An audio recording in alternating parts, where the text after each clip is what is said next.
হয়। আর আমাদের লোহাইত মানব সেবা ফাউন্ডেশনের একজন সভাপতি আছে জনাব মুর্শিদ কামাল সাহেব, ওনার আহ্বানে আজকের এই মিটিং। তো সভা শুরু করার আগে প্রথমে আমরা একজন সভাপতি নির্বাচন করি। যেহেতু আমাদের ফাউন্ডেশনের সভাপতি মুর্শিদ ভাই, এই হিসেবে আমরা মুর্শিদ ভাইয়ের এই আজকের এই সভার সম্মানিত সভাপতি হিসেবে ঘোষণা করতেছি।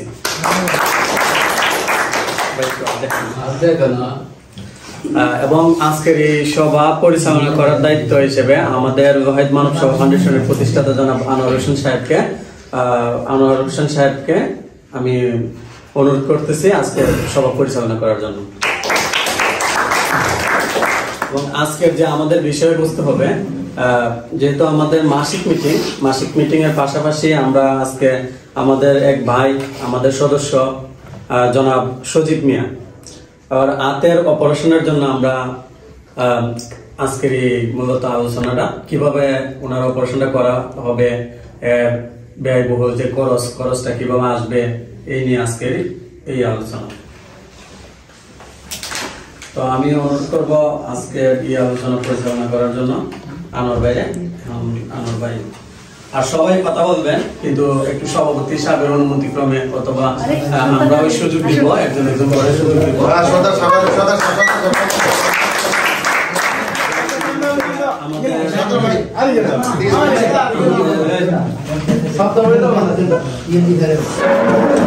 এই মুহূর্তে আমাদের মধ্যে উপস্থিত হয়েছে আমাদের সম্মানিত সদস্য জনাব আলমগীর হোসেন সর্দার,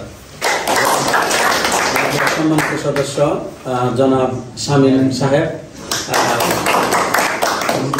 যিনি অত্যন্ত দায়িত্বশীল ব্যক্তি এবং এই ফাউন্ডেশনের সবচেয়ে, আমি মনে করি আর কি, সবচেয়ে বড় পদমর্যাদা। উনি হচ্ছে আমাদের সমাজ কল্যাণ সম্পাদক, যার মাধ্যমে কিন্তু আজকে টাকা পয়সা যা কিছুই আছে সবকিছুই কিন্তু ওনার মাধ্যমে আসবে। ওনার একটু দেখাও শামীম ভাই।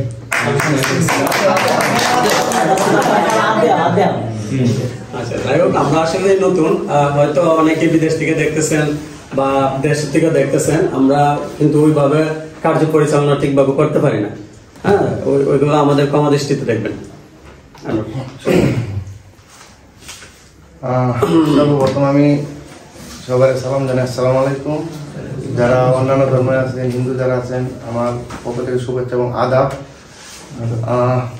আমরা মূলত এখানে বসছি, আমাদের মাসিক মিটিং প্রত্যেক মাসে 5 তারিখে হয়। তো মিটিং হয়, মিটিংয়ের কার্যক্রমগুলো আমরা সবসময় উপস্থাপন করি, কোন বিষয়ে আলোচনা হয় ওই আমরা আলোচনা করে ওইগুলা লিখিতভাবে যে কোনো কিছু আমরা করে রাখি।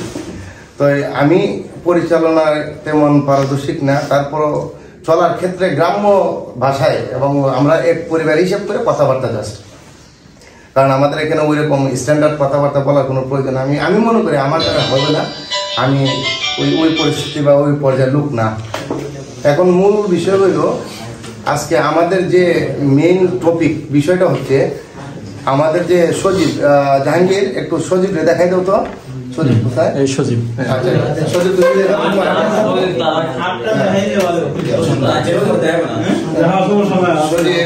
সজীবের জন্য আমরা এখানে আসছি, বসছি। আর এই বিষয়টা নিয়ে আমরা প্রায় দীর্ঘ 2 মাস যাবত আলোচনা করতেছি। এর আগেও আমরা ওই সজীবের অপারেশনের জন্য টাকা দিয়ে করাইছি। এখন ওর ফাইনাল অপারেশন, এই অপারেশনটা করাইতে আমাদের অনেক টাকা পয়সার প্রয়োজন।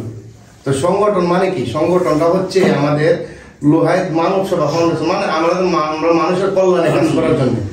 তো আমি মনে করি সবাই নিয়ে যে ডিসিশনটা নিছি, অনেকে অবগত আছে, আবার অনেকেই না। এই কারণে মিটিং ডাকা, তার যে ব্যয়বহুল একটা খরচা আছে এখন পর্যায়ে মনে হয় প্রায় 1 লাখ টাকা, 1.5 লাখ টাকার মতো যাইব। 1.5 লক্ষ টাকার যে একটা খরচ সজীবের আব্বার দ্বারা উঠানো সম্ভব না, কারণ আমরা সবাই কিন্তু চিনি সজীবের পরিস্থিতি, আমরা জানি। এর মানে তাই না যে সজীব আমাদের মধ্যে নিচু, আমরা মনে করি সজীব আমাদের পরিবারের একটা অংশ। যদি আমার ভাই, আমার ভাতিজা, আমার আত্মীয় স্বজন হতো, আমি অবশ্যই সজীবের পাশে দাঁড়াইতাম। ঠিক তেমনটা আমরা যারা আছি গ্রামের বা আমাদের সংগঠনের বা পাশের গ্রামে যারা আছে, তারাও যেন সজীবের পাশে দাঁড়ায়, আমি আহ্বান জানাবো। আর বিশেষভাবে এই কাজগুলা কিভাবে করা যায়, টাকা পয়সাটা কিভাবে কালেকশন করে সজীবের চিকিৎসাটা করা যায়, এখানে মনে হয় মোহাম্মদ ভাই অবগত আছে বা সুমন দা, জাহাঙ্গীর সবাই আছে। কিছু টাকা আমি কালেকশন করাইছি না, এগুলো করাইছি। তারপর আরো হইতেছে ইন ফিউচারে কয়েকদিনের ভিতরে আমরা এই যে কোনো একটা পদক্ষেপ নেব গ্রামের ভিতরে বা পাশের গ্রামে। আমরা যদি সজীবের জন্য বাহিরে যাই আমাদের কি কোনো লজ্জা আছে? আমাদের কোনো লজ্জা হবে? কেন হবে না? কারণ সজীব আমাদের পরিবারের একজন। সজীব রে আমরা হিসাব করি না যে লোহাইত গ্রামের একজন, আমরা মনে করি কি পরিবারের একজন। তো পরিবারের লোকের জন্য তো আমরা একজনের কাছে যাইতেই পারি, কথা ঠিক না? যে মানুষের বিপদে আপদে মানুষের পাশে দাঁড়াবে, তার জন্য সাহায্যের হাত বাড়িয়ে দেবে, ওই ব্যক্তিটাকে আল্লাহ এবং আল্লাহ রাসূল পছন্দ করে। তো আমাদের মূল ধারাটাই আমি প্রথমে বলছিলাম, আল্লাহ রাসূল খুশি করার জন্য, যার যার ধর্মে তার প্রভুকে খুশি করার জন্য সে ওই কাজটা করবে যে কাজটা আমাদের সংগঠনের মাধ্যমে হয়। আমি এতটুকুই বলি।